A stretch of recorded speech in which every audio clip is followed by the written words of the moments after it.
Hey guys, Zomfox here, and today it is time to do my conference championship picks for the 2024 United Football League season. That's right, we are finally at the playoffs as we have two heavyweight matchups between the Birmingham Stallions and Michigan Panthers, as well as the San Antonio Brahmas versus the St. Louis Battlehawks.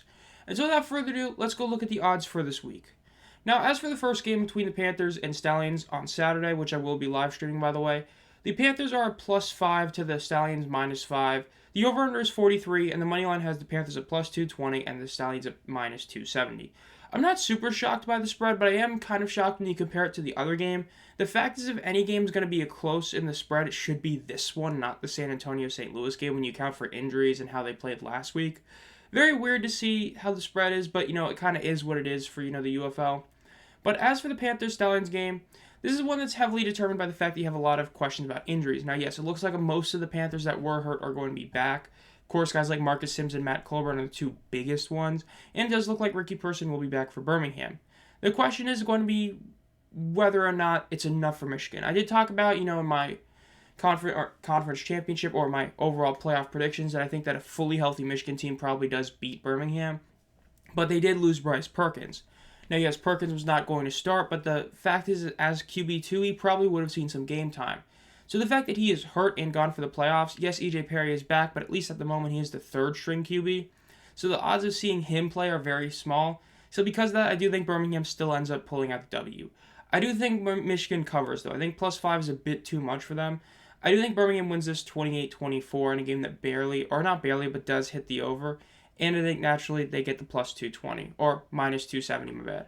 The fact is that when I look at them, it's just hard to see why Birmingham doesn't win this one. Yes, they've been looking bad the past couple weeks, but we're talking about Skip Holtz in the playoffs. And especially when you have a guy like Deion Kane who has just been an animal in the playoffs, especially last year, I do think that in the end, the Stallions do win this game. Now, as for the Brahmas-St. Louis game, St. Louis is only at -3, and the over-under is 44, with them being -166 to the Brahmas +140. This is just crazy. Look, St. Louis's home crowd is going to be insane. It's going to be much bigger than it was even last week, and that was already a big deal for the Brahmas. And the fact is the Brahmas are really hurt. One of their starting corners, or one of their big corners, is probably not going to play. Anthony McFarland, we still don't know if he's going to play. If Lovett does play, and if Garbers does play, they're both playing through injury. They are both on the injury report this week. So when you have all those, especially a lot of guys who, are back this week, but were still injured last week, including Quentin Dormady, it's hard to see how San Antonio wins this game. Yes, St. Louis still has a couple guys injured, but the big one is going to be A.J. McCarron getting healthier. He's going to be healthier in his leg even after the hits he took. Is it going to be somewhat or a lot healthier? We'll see. But the fact is that with the Battlehawks, they're not dealing with the same type of injuries that the Brahmas are. The Brahmas already lost their tight end for the season in Cody Latimer. They're dealing with other guys being hurt and stuff like that. So when you're trotting out two QBs who one of them, if he does play in Garbers, will be playing through injury, or one who was just injured like a week ago in Quentin Dormady, are you really in a position to win? I think St. Louis wins this game somewhat handily 30-18. I think that they do cover -3. I do think over hits at 44. I think it's -166 in the money line. It's just because the Brahmas are just too injured. I said it during the, everything I've said leading up to this video. I think that when you saw both these games hit, the super low scoring games last week, that's not going to happen this week. It's going to be a higher scoring game overall. The fact is St. Louis is, as I've said before, built for shootouts. San Antonio cannot win shootouts, especially when a lot of their players are injured. I've seen some people make some pretty bad arguments about, how important certain running backs are for San Antonio. The fact is McFarland and Lovett are the two best running backs in the team for a reason. They're the guys who are able to make those big plays, and without them, you lose an entire part of your offense. You're down Cody, you're down Lovett, you're down, McFarland. Yes, Lovett might play, but again, it'll be through injury. So when you're having those guys play or not play, you're losing guys that can break something for 50 yards, and instead you're relying on running backs that really can't do that. And your receiving core already took a hit, and we saw the last couple weeks, it hasn't looked as good without Cody Latimer.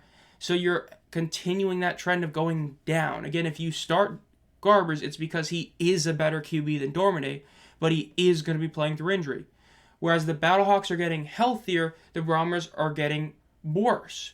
When you look at the home crowd, St. Louis has a massive advantage. It's why I said, back in, the Week 10 stuff, heading into Week 10, why it was such a big deal for San Antonio to win this. And that was before all the injuries got even worse. The fact is San Antonio needed home field advantage because against St. Louis in St. Louis, this would be a massive upset for them to win this game. Because of that, I do think St. Louis wins this one handily. I know some people aren't going to be excited about this pick, but at the same time, why would I pick San Antonio to win this game if they're dealing with a bunch of major injuries? This isn't like, one backup lineman being hurt or not, one of their, third or fourth string linebackers. We're talking about two of the two best running backs on their roster, once again potentially being out. We're talking about their starting quarterback once again being out, and you're forced to play Quentin Dormady. That's not good, especially if the Battlehawks defense does get healthier. If Quinterio Cole is able to return, you're making that defense get better. And Dormady, historically, isn't that great this year.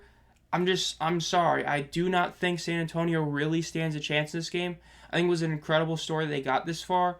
But the fact is, against St. Louis in St. Louis, them pulling off the upset would be just that, a massive upset. So because of that, I'm going with St. Louis winning this 30-18. Now, as for the overall week or overall season, the regular season ends with the final week being a 6-6 week. Spread, over/under, money line all went 2-2 in them. Though I did have a perfect game and my first perfect team score prediction in a while, I correctly predicted the Renegades would put up exactly 32 points this past week. And that game also was a perfect game betting prediction. So essentially, the past few weeks, we've seen multiple just perfect games in terms of, betting. And yes, we had a perfect team score. Now, overall, we end the regular season barely above 500 with the spread, well above 500 in the over-under, and even farther well above the over-under, or the, 500 with the money line. So overall, a really solid way to end the regular season. We'll see how the playoffs do, especially because I know a lot of people are going to be upset at my St. Louis San Antonio pick. But again, it's just injuries are a big deal, and if your team is, heavily reliant on your running backs making big plays, which, despite what some might say, that is the Brahmas. Most of their wins are when their running backs have great games. When McFarland takes a couple screens for 50 yards plus. When they're able to make Dormady look much better than he really is. Missing those guys and missing Garbers again, it's going to hurt, and because of that, that's kind of how my picks are. But overall, make sure to subscribe for more. Even though the season's coming to an end, I'm still going to have videos coming out every week during the off season. And as always, guys, have a great night.